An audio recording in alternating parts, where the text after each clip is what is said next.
तो नमस्कार दोस्तों, जैसा कि कल हमारी भारत सरकार और वित्त मंत्री श्रीमती निर्मला सीतारमण द्वारा एक नया बजट पास किया गया है जो कि सन 2023 से 2024 के लिए है। तो इस बजट पर बहुत सारे लोगों का अपना अपना ओपिनियन आ रहा है। कोई कह रहा है बहुत अच्छा बजट निकाला गया है, कोई कह रहा है कि इतना अच्छा नहीं है। पर हमारा ये मकसद नहीं कि क्या अच्छा है क्या खराब है। इस बजट के अंदर बहुत सारे सेक्टर्स को कवर किया गया है, जैसे कि आपका हेल्थ हो गया, एजुकेशन हो गया, टेक्नोलॉजी हो गया, फाइनेंस हो गया, एग्रीकल्चर हो गया, इंफ्रास्ट्रक्चर हो गया, यूथ एम्पावरर हो गया और साथ में फाइनेंस के ऊपर बात की गई है। जैसा कि ये चैनल आपका एजुकेशनल प्लस टेक्नोलॉजी से रिलेटेड है, तो हम लोग देखेंगे कि क्या क्या बातें एजुकेशन के लिए, टेक्नोलॉजी के लिए और यूथ की पावर के लिए कही गई है, कि कैसे यूथ को स्किल किया जाएगा। आपके एजुकेशन सेक्टर में क्या क्या बातें लाई गई हैं और टेक्नोलॉजी में क्या क्या बातें लाई गई हैं। तो इस बजट पे हम लोग फोकस करने वाले हैं। आपको इस वीडियो में काम की जानकारी मिलेगी, फालतू की जानकारी बिल्कुल भी नहीं मिलने वाली है। हम लोग बेसिक मुद्दा यही रख के चलेंगे कि पहला, एजुकेशन में क्या क्या रिवॉल्यूशन आएगा, दूसरा टेक्नोलॉजी में क्या क्या चीज़ें महंगी या सस्ती हो रही हैं, तीसरा कि यूथ को कैसे ये लोग स्किल्स करने वाले हैं। तो सारी जानकारी आपको इस वीडियो में मिलने वाली है, बस आपको इस वीडियो को लास्ट तक देखना है। वीडियो को स्टार्ट करने से पहले अगर आपने चैनल को सब्सक्राइब नहीं किया तो सब्सक्राइब करके बेल आइकन को प्रेस कर ले, जिससे आने वाली इंटरेस्टिंग कोडिंग वीडियोस और कोर्सेज नोटिफिकेशन आपको मिल जाएंगी। चलिए अपनी वीडियो को स्टार्ट करते हैं और फोकस करते हैं इस बजट पर, जो हमारे जैसे स्टूडेंट्स के लिए काफ़ी ज़्यादा कुछ अच्छा करने वाला है। तो जनाब, हम लोग आ चुके हैं यहाँ पे कंप्यूटर के स्क्रीन पे। आज हम लोग समझने वाले हैं कि जो हमारी इंडियन गवर्नमेंट ने ये बजट निकाला है, बजट वर्ड का मतलब क्या होता है, और हम लोग बजट को इजी तरीके से समझने वाले हैं। फोकस मैंने आपको कहा तीन ही चीजों पे करूंगा, एजुकेशन, टेक्नोलॉजी और यूथ पावर पे। ठीक है, तो सबसे पहले यहाँ पे पॉइंट ये उठता है कि यार बजट जो हमने लिख रखा है, ये बजट का मतलब क्या होता है। ठीक है, इसको पहले एक्सप्लेन किया जाए इजी वर्ड्स में। अगर बजट को 3 लाइन में एक्सप्लेन करें तो बजट का मतलब होता है कि सरकार पैसा कैसे कमाएगी, मतलब क्या क्या सोर्सेज होंगे जहां से सरकार को पैसा मिलेगा।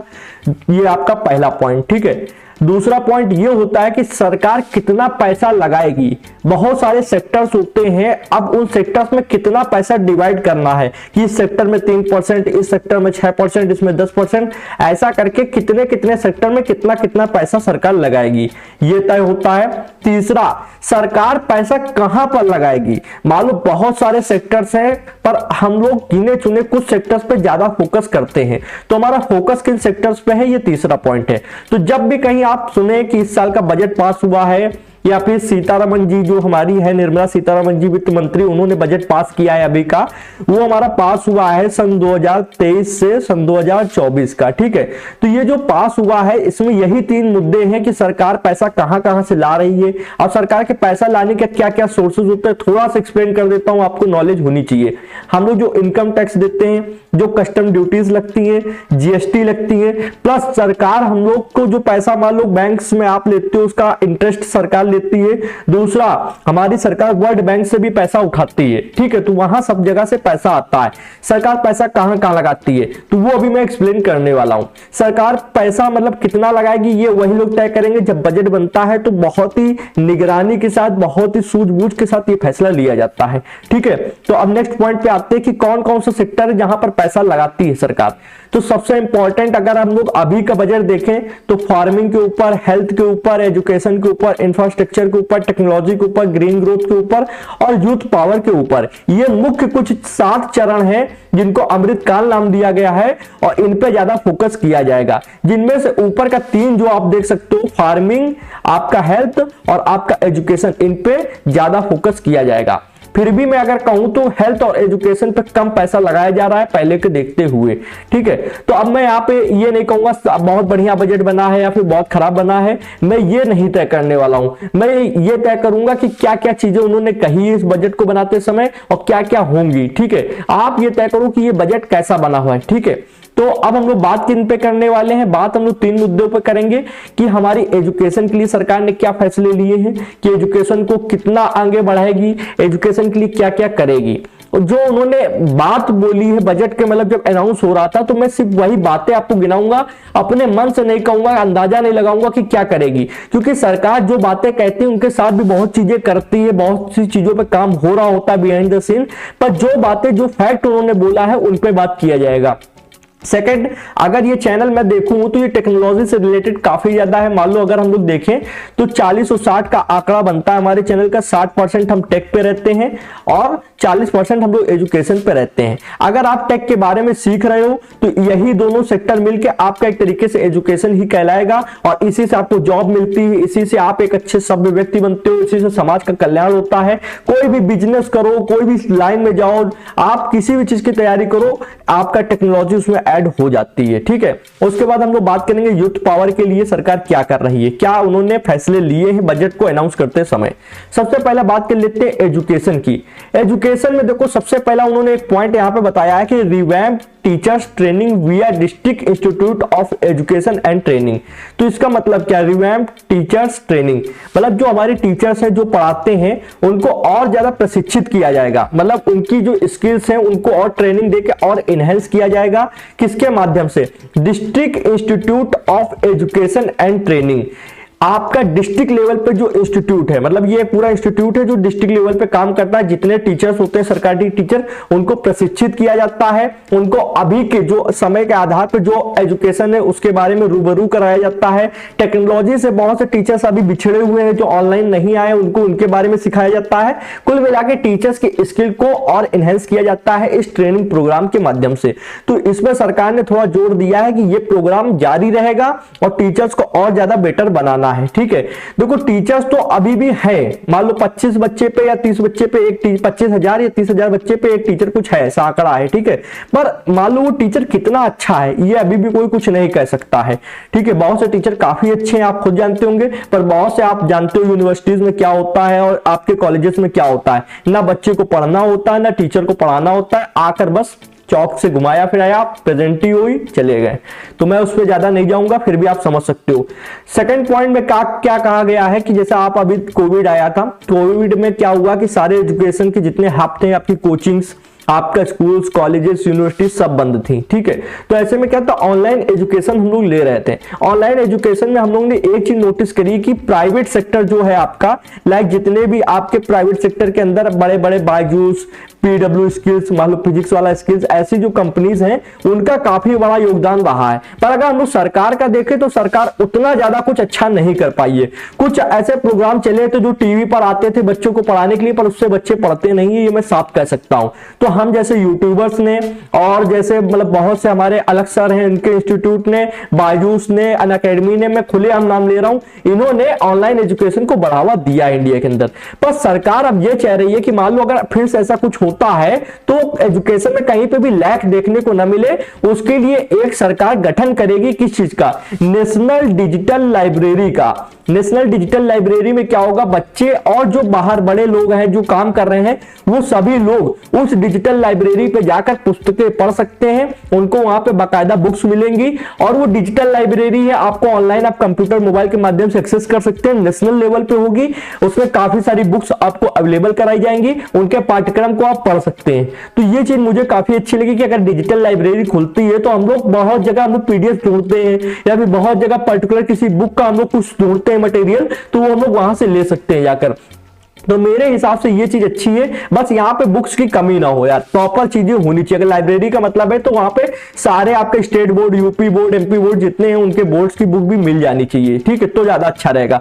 उसके बाद में आपकी सरकार ने स्टेट गवर्नमेंट से भी ये कहा है, states will be encouraged to set up physical libraries. Physical libraries मतलब समझ रहे हो, जो आपकी मतलब जहां जाकर आप पढ़ते हो। ठीक है, at panchayat and ward levels, मतलब पंचायत लेवल पर, मतलब जैसे ग्रामीण क्षेत्र होते हैं, एंड वार्ड लेवल जहां पर आपका नगर निगम सभासदी लगी होती है, उन लेवल्स पे आपकी फिजिकल लाइब्रेरीज को भी खोलने का बढ़ावा दे रही है सरकार। फिजिकल भी खोल सकते हो, प्लस आप खुद की भी एक लाइब्रेरी बना सकते हो, स्टेट गवर्नमेंट से ये कहा गया है। ठीक है, तो ये 3 पॉइंट थे, ज्यादा कुछ नहीं है। हमारी सरकार का 3 पॉइंट कुछ % लगता है जीडीपी इसमें आपका एजुकेशन सेक्टर में, बाकी कुछ खास तो नहीं किया गया है, पर ठीक है, ये जो पॉइंट्स यहाँ पे बताए गए हैं वो काफी अच्छे हैं। इस चीज के लिए मैं थोड़ा सा इनकी सराहना करना चाहूंगा। दूसरा पॉइंट आता है टेक्नोलॉजी का। आज के समय में अगर आप टेक्नोलॉजी से नहीं जुड़े हुए तो देश कभी भी आगे नहीं बढ़ सकता है, ये जाहिर सी बात है। आपको सभी के साथ अगर कदम से कदम मिलाकर आगे बढ़ना है तो टेक्नोलॉजी को पकड़ के रखना होगा। और यहां सरकार ने एक पॉइंट बहुत ही अच्छा किया है, उन्होंने एक प्रोग्राम चलाया है मेक एआई इन इंडिया। मतलब एआई टूल्स जो हैं आपके, ठीक है, जितनी भी एआई टूल्स बनती हैं या फिर जो होती हैं वो इंडिया के लिए बने, इंडिया के सभी डोमेन्स के लिए बने, इंडिया को हेल्प करें। लाइक आपका फार्मिंग के लिए, हेल्थ के लिए, एजुकेशन के लिए एआई आए, बड़े बड़े डेवलपर्स काम करें, जो एआई प्रोग्राम, एआई सॉफ्टवेयर बनते हैं वो इंडिया की हेल्प करें, इंडिया में सभी सेक्टर्स की हेल्प करें। जैसे कि फार्मर क्या है, अभी भी वो टेक्नोलॉजी पर पूरी तरीके नहीं आ पाया है, ठीक है। एजुकेशन अब धीरे धीरे आ रही है एडटेक में, ठीक है। हेल्थ में भी अब एआई आ रहा है, तो एआई आने से काफी सारे सेक्टर से आपकी हेल्प हो जाती है, ठीक है।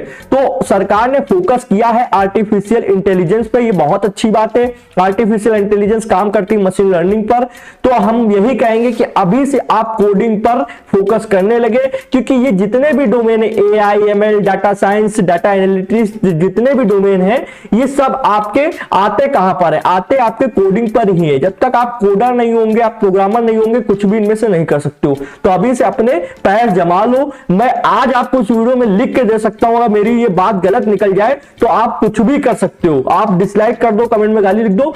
आने वाले 10 सालों में, 10 इयर्स में मैं लिख के दे सकता हूं, कोडिंग एक ऐसी स्किल होगी जो सारे स्किल के ऊपर होगी, और जिसको कोडिंग आती होगी सिर्फ वही इंसान तगड़ा पैसा कमा रहा होगा, वही यहां पे स्टेबलाइज होगा। नहीं तो सबकी जॉब ऐसे से डगमगाने वाली है। जिस दिन प्रॉपर एआई आ गया ना, सारी जॉब्स जाने वाली हैं। पर जिसके पास कोडिंग, प्रोग्रामिंग, ऐसी आपकी हार्डकोर स्किल्स है, उनका कभी भी कुछ नहीं हो सकता, ये मैं कह सकता हूं, ठीक है।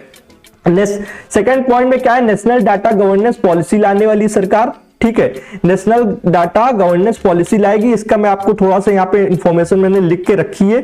और एक चीज मैं आपको बता दूं कि मैं जितने भी पॉइंट बता रहा हूं यहाँ पे, अगर आप डिटेल में जानकारी चाहते हो तो बस सेम टू सेम आप गूगल पे लिख दो। जैसे कि मान लो नेशनल डाटा गवर्नेंस पॉलिसी के बारे में जानना चाहते हो तो ये सेम टू सेम इतना लिख के गूगल पे डाल दो, आपको बेहतरीन से बेहतरीन इंफॉर्मेशन के सोर्सेज मिल जाएंगे। फिलहाल मैं इस गवर्नेंस पॉलिसी के बारे में थोड़ा बताऊंगा। हमारी देखो इंडियन डाटा मैनेजमेंट ऑफिस जो है, आईडीएमओ, ठीक है, आईडीएमओ, ठीक है, इसके तहत ये पॉलिसी लाई जा रही है, जिसमें से अभी भी कुछ ऐसा डाटा है जो पूर्ण रूप से हम लोग के सामने नहीं है, छिपा हुआ है, तो उस तक सरकार पहुंचेगी। और आप जानते हो कि किसी भी देश के लिए डाटा कितना इंपॉर्टेंट होता है, किसी भी डाटा से सारी इंफॉर्मेशन निकाली जा सकती है। इस पे काम किया जाएगा, प्लस स्टार्टअप के बढ़ाव पे भी ध्यान दिया जाएगा। तो फिलहाल एक पॉलिसी आएगी जिसमें डाटा को गवर्नेंस किया जाएगा और डाटा पे काम किया जाएगा आईडीएमओ द्वारा, ठीक है।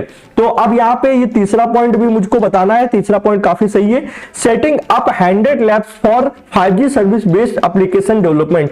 100 लैब्स का गठन किया जाएगा, 100 5G लैब्स का गठन किया जाएगा जो एप्लीकेशन बनाएंगे 5G सर्विस के ऊपर, ठीक है। 5G सर्विस बेस्ड एप्लीकेशन बनाएंगी उन 100 लैब्स में जिनका गठन किया जाएगा, और उनसे क्या होगा, उनसे हेल्प मिलेगी ज्यादा से ज्यादा स्पीडली काम होने में। मान लो हम लोग जो भी ऐप बना रहे हैं उससे, किसी भी सेक्टर के लिए जो ऐप बनेगी उससे हम लोग बहुत तेजी कम्युनिकेट कर पाएंगे, क्योंकि आप जानते हैं 5G कितना फास्ट है, ठीक है। तो 100 लैब्स का सरकार द्वारा गठन किया जाएगा, ये पॉइंट आपके बजट अनाउंस में बोला गया है, ठीक है। उसके बाद में चौथा पॉइंट टेक्नोलॉजी के अंदर आया है, reduction in custom duty on import of mobile and TV, यहां पे टीवी पार्ट्स, ठीक है।